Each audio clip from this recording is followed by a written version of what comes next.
The film begins with a female warrior named Yin Ran from the Taiji clan. Sadly, her happy memories don't last long because 6 clans attack the Taiji clan, looking for a special stone. This stone is said to give endless power to anyone who has it. Feng is the son of the Taiji leader and the last descendant of the clan.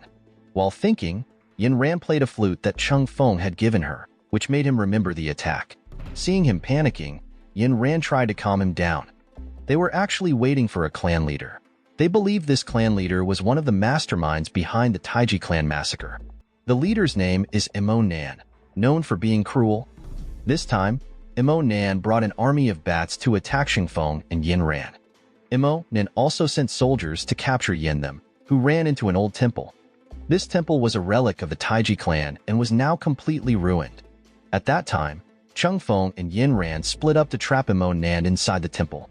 When Imo Nan entered, they set off all their traps. After attacking Imo Nan many times, Chung Feng said he never kidnapped Imo Nan's baby. He only used a doll to trick him. Hearing this, Imo Nan got even angrier. He then asked who Chung Feng really was and why he did all this. Chung Feng explained that he was the last surviving member of the Taiji clan. Since the massacre, he had trained hard to become a great warrior to get revenge on Imo Nan. But before he could explain, a female warrior suddenly attacked him. This warrior was Imoja, Imo Nan's second child. Imoja was known as the magnetic blood sword because she could control all types of metal. At that time, Imoja came to save her father and defeat Chung Feng, who was already famous among young warriors. Without thinking, Chung Feng challenged Imoja to a duel. But Imoja brought troops with her, and they managed to capture Yin Ran. Imoja also brought her older brother, Zhang, to help surround Chung Feng and Yin Ran. In the middle of this tense situation, a strange creature attacked Imo Nan's troops. Everyone panicked and became very alert. Then, Chung Feng told Yin Ran not to move because the underground creature could sense footsteps.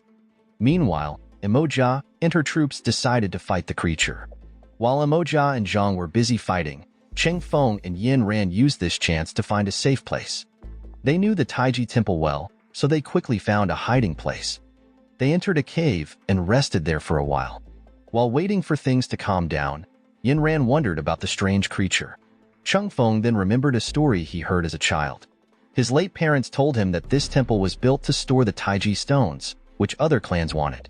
These magic stones were said to be guarded by giant creatures. Anyone who wanted the stones had to defeat these creatures, but no one had ever managed to do it. Everyone who entered the secret cave never came out again. As Chung Feng told the story, he suddenly heard a strange noise, and soon after, a man entered the cave. At first, he thought the man was one of Imo Nan's allies, but it turned out to be Chao, Chung Feng's uncle. Chung Feng was shocked because he thought his uncle had died in the massacre. Imoja and Zhang entered the temple to rescue their father, Imo Nan, who was still trapped. When they found him, Imo Nan was lying on a rock with serious injuries. At first, they thought he was attacked by the underground creatures, but then they noticed that his wounds were frozen. Imoja realized that the wounds came from Chung Feng, who mastered the cold tread technique. According to what Imoja knew, only evil warriors could use this technique. Before dealing with Chung Feng, Imoja decided to reduce her father's pain because otherwise, Imo Nan would die within 7 hours. Chao took Chung Feng, and Yin ran to a place where he showed them a metal object with a puzzle on it. He asked Chung Feng to solve the puzzle to protect them from the wild creatures. As the heir of the Taiji clan, Chung Feng solved the puzzle easily because his late father had taught him.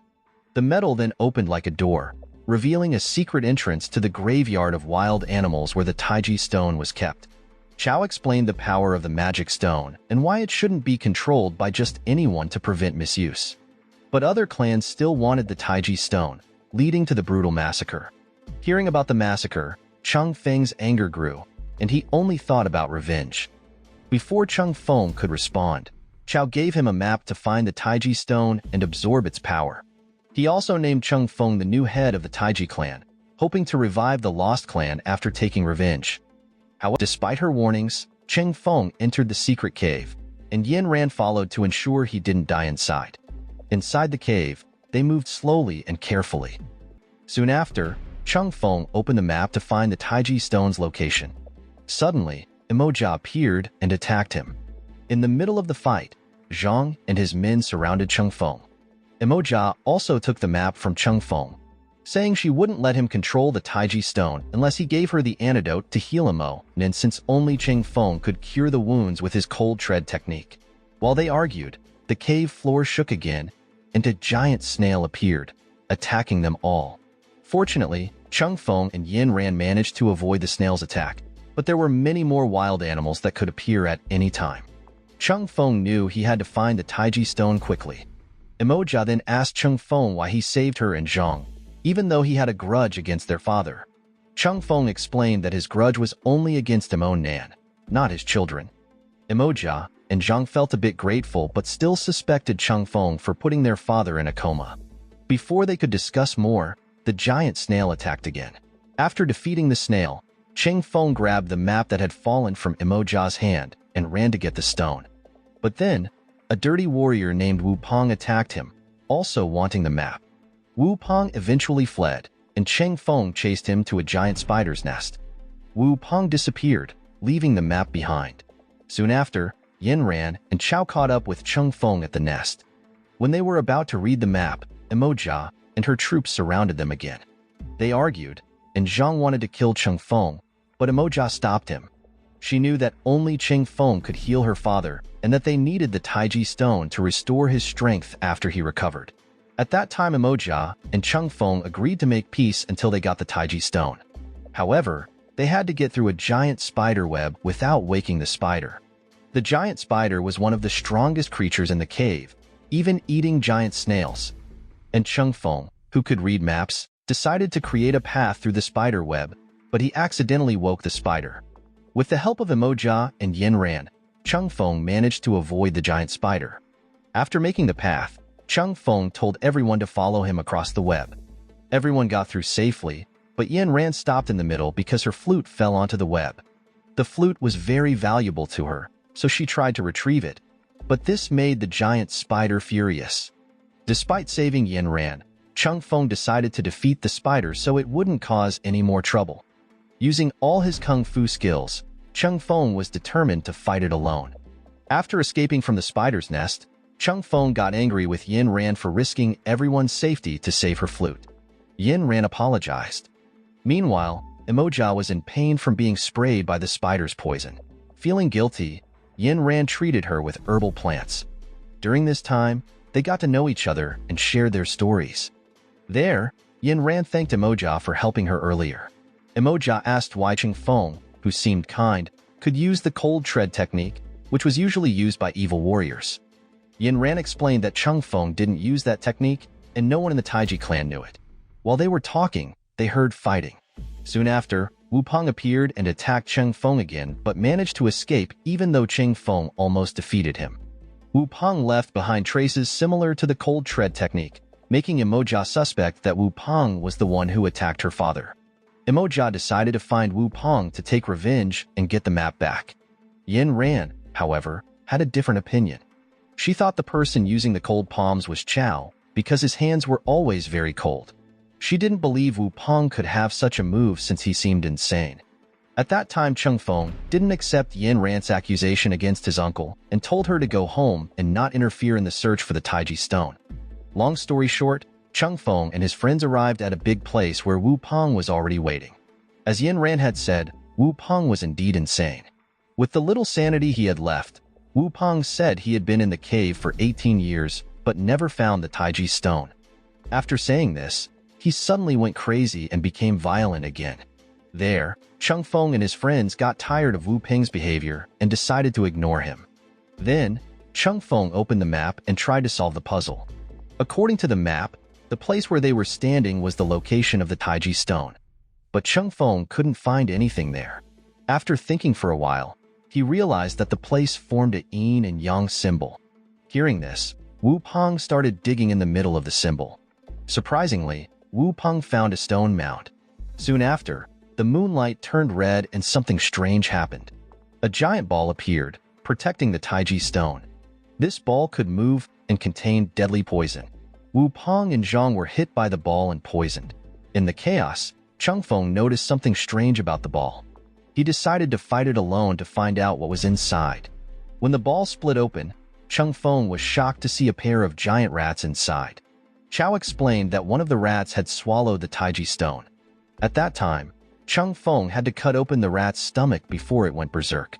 But the rat Chung Feng had to cut open was pregnant, reminding him of his late mother who died while carrying a baby. While Chung Feng hesitated, Yin Ran was still in the cave, thinking about who had the cold tread skill. She then noticed Chow's palm prints on a rock, which were as cold as ice. Yin Ran realized that Chow was the one with the cold tread skill. Without further thought, Yin Ran told everyone. It turned out she was right that Chow did have the cold tread technique and evil intentions to possess the Taiji stone to dominate the Kung Fu world. Then, Chow admitted that he was the one behind the massacre, not Mo Nan or another clan. He did it because he was jealous of Chung Feng's father, who was chosen as the clan leader. Chow believed he deserved to be chosen too, but since he didn't have the Ching Feng clan bloodline, he couldn't be the leader. So, he decided to make other clans fight each other to kill all Taiji members. He even killed Chung Feng's mother, his own sister. After talking for a while, Chow attacked Chung Feng and Yin Ran. In the end, Yin Ran died. Seeing his best friend's death, Chung Feng felt guilty for not being able to save her. And Chow, feeling victorious, finally took the Taiji stone from the giant rat's stomach, which made him much stronger. But before Chow could leave, one of the rats went berserk and attacked him. Meanwhile, Zhang took Emoja to a safe place to protect her from Chow. As a warrior, Zhang couldn't let Chow rule the world with his evil plans, so he challenged Chow to a one-on-one duel. Sadly, Zhang died at Chow's hands, which made Emoja even more heartbroken. Soon after, Wu Peng woke up after being unconscious for a long time. Strangely, he wasn't crazy anymore after being hit by the giant ball. Wu Peng then helped the dying Chung Feng by treating him in magical soaking water. While treating Chung Feng, Wu Peng saw the necklace he was wearing and suddenly remembered his dark past. It turned out that Wu Peng was actually Chung Feng's biological father and the leader of the Taiji clan. Wu Peng explained that he survived the massacre and entered the cave with a student to find the Taiji stone for revenge. Unfortunately, his student was killed, and Wu Peng lost his way and went crazy. Since Cheng Feng didn't believe him, Wu Peng washed his face to show his true identity. After Chung Feng believed, Wu Peng explained that a big disaster was coming because Chow had mastered the Taiji stone. The stone is actually a seal that keeps millions of wild creatures from entering the human world. Now, they had to close the gate to save humanity. To do this, they needed to turn a valve in the cave using their Taiji technique. Unfortunately, even though they managed to close the seal, Wu Peng was crushed by a large rock and a big windstorm started. Before being swept away by the wind, Wu Peng told his son that he was happy to see him grow up, even if only for a short time. After saying that, Wu Peng sacrificed himself to save Chung Feng. The windstorm threw Chung Feng into another realm ruled by his ancestors. There, he heard their voices telling him that he wasn't worthy to be the leader of Taiji. They also said he was too selfish, ignoring his friend Yin Ran, who needed his attention. Chung Feng felt deep regret. The ancestors asked him to let go of his grudges. When his heart was pure, the ancestors passed their immense Taiji power into him, so he could defeat Chow. At the same time, Chow approached Mo Nan, who was still lying on the rock. Luckily, Emoja arrived in time to protect and help her father. However, her power was too weak compared to the power of the Taiji stone. Feeling desperate, Mo Nan revealed a shocking secret before he died. He told Emoja that she was actually Chung Feng's biological sister. At that time, Mo Nan couldn't bear to let the baby die, so he decided to raise Emoja as his own. Emoja was very surprised to hear this. Before he died, Mo Nan gave a Taiji necklace to Emoja, proving she was from the Taiji family. During this emotional moment, Chung Feng arrived with his new powers and learned that Emoja was his sister. As soon as Ching Feng found out, Chow challenged him to a fight. Hearing that, Ching Feng accepted, and the battle began. At became bald and weak because his body couldn't handle the stone's power. Seeing this, Cheng Feng used all his strength to remove the Taiji stone from Chow's body. After Chow was eaten by a giant rat, Chung Feng took the Taiji stone and rushed to save Emoja, as the cave was about to collapse. But Chung Feng remembered the ancestral rule that the Taiji stone must be returned to its original place to prevent wild creatures from rising again. Despite the risk to his life, Chung Feng decided to go back into the cave. Before leaving, he said goodbye to Emoja, leaving her in sadness. And then, the film ended. The moral lesson from this film is sometimes, family secrets can be crazier than giant rats and magical stones, so always check your family tree before starting a kung fu battle.